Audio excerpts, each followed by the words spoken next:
welcome to Taboga. So today we're going to be exploring the island, giving you tips, how to arrive here, and something very special, so keep tuned. So first things first, how to arrive to Taboga. The easiest day to the beach is going to be coming to Taboga.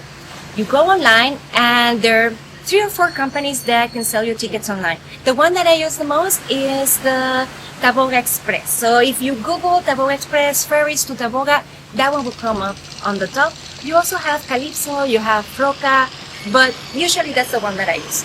It tends to be about $24, both rounds, so $24 total per adult and $15 per children.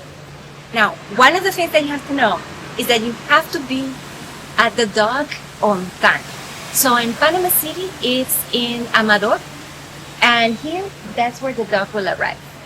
And why is that? They actually do keep schedule. So it's not like, oh, I'm gonna arrive late. No. You get there on time.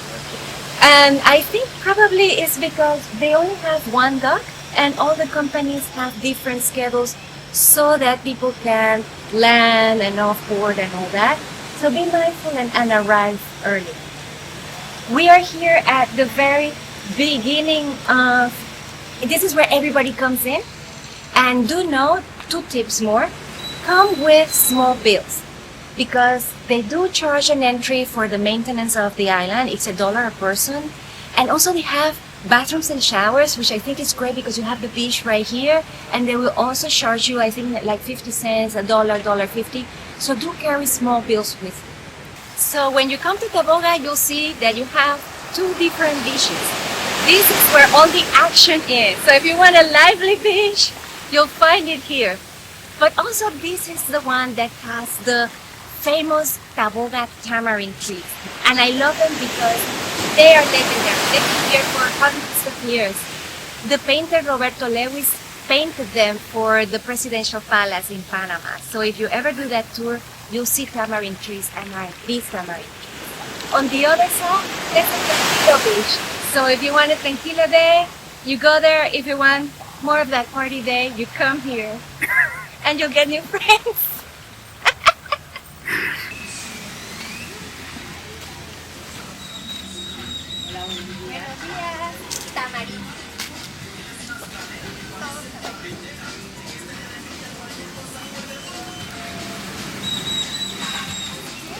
Hi.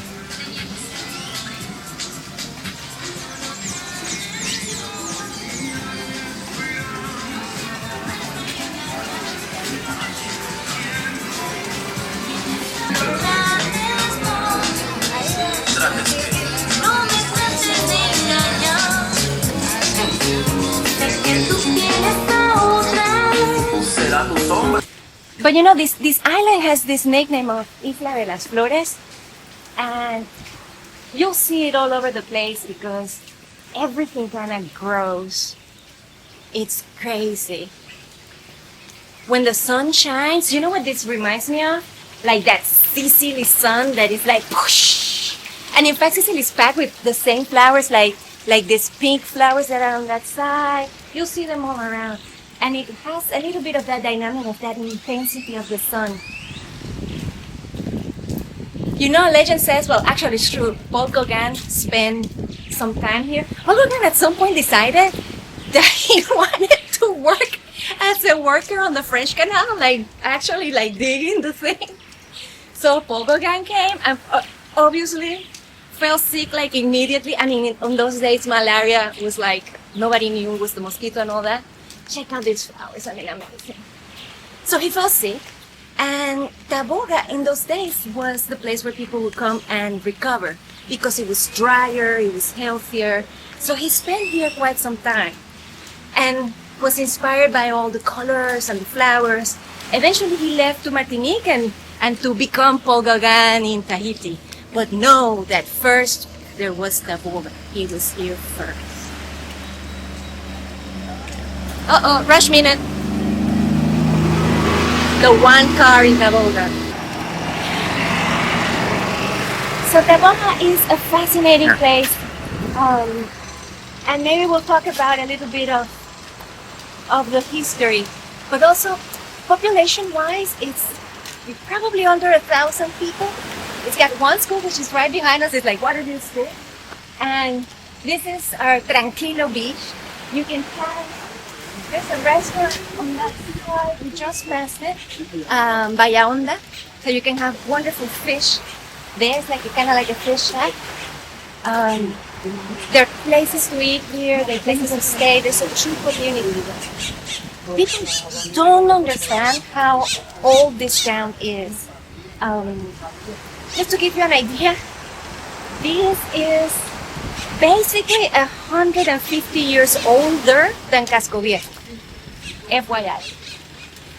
We'll walk to the church, which is like the second oldest church, like in the Western Hemisphere, and it's here in Taboga. Isn't that the best?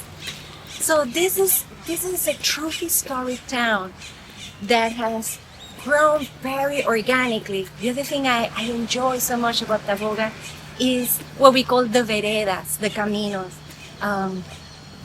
They're definitely organic because you see they're very informal. Some are very formal and some are not, just like this. And that's how you get to people's homes. You just like walk through this maze of handmade streets. That's how it used to be, right? So let's see if we can get to the church. Let's go up.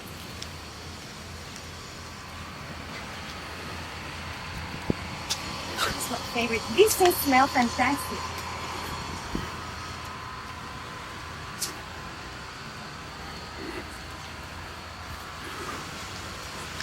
I think somebody has to do like a study on like longevity and taboganos because it's either up or down, guys. There is no flag. There is one flag. We're about to hit it. It's like the plaza by where the church is. This is the anti-aging town. See, like the water, see. the beach, the nature, and the locals.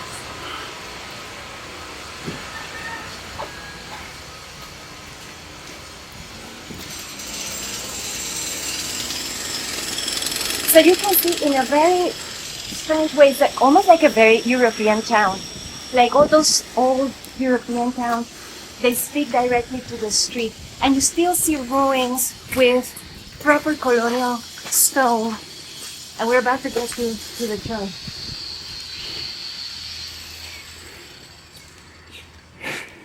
Remember, this is a fisherman's town. Taboga is located in the archipelago de las Perlas, so the Perlas archipelago. And the trade at the time was pearls. But this town has always been fishermen, and to this day they have a very strong fisherman's community. We made it to the one flat plaza. Enjoy. So this is events. You have the church right behind you. So important piece of history. Panama and the world. Very little people know that Pizarro, who went on to conquer Peru, he departed actually from here. At the time where all those boats were made, the church in Panama, Panama Viejo today, wasn't finished. And the history said that they baptized those boats. So again, this is the second oldest church in the Western Hemisphere. Panama Viejo was founded 1519. Taboga was founded 1524. So you can see it's the classic colonial style church in the sense that it's simple, it's just very cozy. So guys, we're here. This is the town of Taboga. This is the first beach we went to, more of that lively area. This is the second beach, and we're here. Now, note that Taboga has a huge nature preserve on this side, and it has all these senderos. So if you guys like hiking, Taboga is amazing. There's people who do paddleboarding around. With the currents, you better know what you're doing. If you don't know what you're doing, then keep on this side. But there is a group called Stand Up Panama, and they've done challenges, 12 kilometers, 16 kilometers going around the island. So it is an amazing amazing place. Here you have the beach, you have jungle, like proper jungle, you have hikings, and then you have the town, which happens to be an amazing historic town.